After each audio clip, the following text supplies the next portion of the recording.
Maths विद्यापीठ। जैसा कि आप सबको पता है कि अभी जेईई मेंस सेशन 2 के लिए लास्ट 2 वीक्स है। तो लास्ट 2 वीक्स में क्या-क्या इंपॉर्टेंट चीज़ें आप डिस्कस कर सकते हो, क्या-क्या इंपॉर्टेंट चीज़ों का आपको ध्यान रखना चाहिए, कौन से वो सब टॉपिक्स हैं जो हाईली इंपॉर्टेंट है, जिनको हमें ज़्यादा वेटेज देना चाहिए लास्ट मोमेंट में, और किन टॉपिक्स को हम जेईई मेंस में अटेम्प्ट करके हमारे एन एन एवरेज 40 से 50 मार्क्स बना सकते हैं मैथ्स में, so that you can easily get 98 percentile और अबव दैट 98 परसेंटाइल आप आराम से स्कोर भी कर सकते हो। सो मैं पहला जो टॉपिक स्टार्ट करने वाला हूँ, आप देखोगे तो बाइनोमियल थ्योरम। बाइनोमियल थ्योरम एक स्कोरिंग चैप्टर है, वहाँ से आप कोफिशिएंट्स प्रॉब्लम को डिस्कस कर सकते हो, कोफिशिएंट प्रॉब्लम्स पे ध्यान दे सकते हो यूजिंग जनरल टर्म, राइट।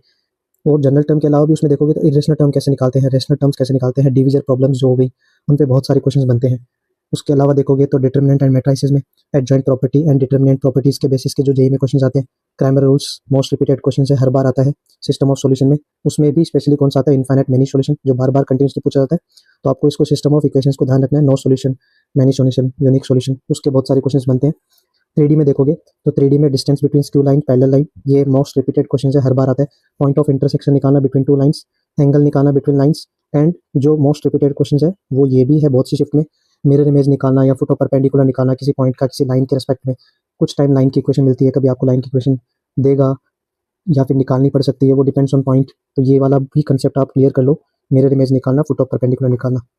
उसके अलावा देखोगे तो अगर हम एरिया अंडर द कर्व की बात करें, उसमें भी area between two lines, two parabolas, ठीक है, या पैराबोला एंड लाइन, या फिर area between circle and line पूछा जाता है। स्पेशली देखोगे तो वहाँ पर एरिया बिटवीन टू कर्व ये आपको पूछा ही जाएगा। बस आपको ग्राफ बनाना है, पॉइंट ऑफ इंटरसेक्शन निकालना है, जो आपको बस एरिया निकालना है और इंटीग्रेशन करोगे तो एरिया आ भी जाएगा, इतना टफ काम नहीं है। स्टैटिस्टिक्स इजी क्वेश्चन है, स्कोरिंग है, उसमें आप ध्यान दोगे वेरिएंस का, स्टैंडर्ड डेविएशन का, मीन का, मॉड, मीडियन। स्पेशली जो क्वेश्चन आते हैं वो मीन, मॉड, मीन, वेरिएंस और स्टैंडर्ड डेविएशन को यूज करके ही क्वेश्चन आते हैं। न्यूटन फार्मूला, क्वाड्रेटिक इक्वेशंस का न्यूटन फार्मूला इजी क्वेश्चन होता है, इजीली निकाल सकते हो। लिमिट चैप्टर पे अगर आप ध्यान दोगे तो लिमिट में 0/0 के methods, specially expansion method, L hospital rule, trigonometry, manipulation जो मेथड बोलते हैं, या फिर लेमनीज थ्योरी, राइट। और इसमें 1 टू द पावर इन्फिनिटी का क्वेश्चन भी बहुत बनते हैं, तो लिमिट भी आप टारगेट कर सकते हो, इजीली स्कोरिंग होता है। कॉनिक सेक्शन में देखोगे तो इस सेशन 1 में जो क्वेश्चन आ रहे हैं वो स्पेशली इलिप्स, हाइपरबोला, सेंट्रिसिटी को यूज करके, मतलब स्टैंडर्ड जो फॉर्मूले है ना, स्टैंडर्ड जो फॉर्मूले, बस वो भी अगर आप पढ़ के जाओगे तो भी इजीली एक क्वेश्चन स्कोर कर सकते हो कॉनिक सेक्शन का। उसके अलावा देखोगे एरिया बाउंडेड बिटवीन, मैंने टू कर्व का बताई दिया आपको, दो पैराबोलास के बीच में एरिया आता है। एंड अपार्ट फ्रॉम देखो, उसके अलावा देखोगे तो एल्जेब्रिक मीन की बात करते हैं, जैसे एम जी एम, ये सीक्वेंस एंड सीरीज का पार्ट है।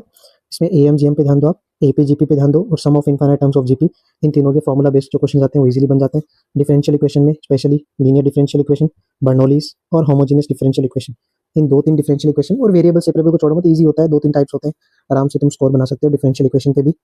उसके अलावा भी देखोगे तो definite integration, of course definite integration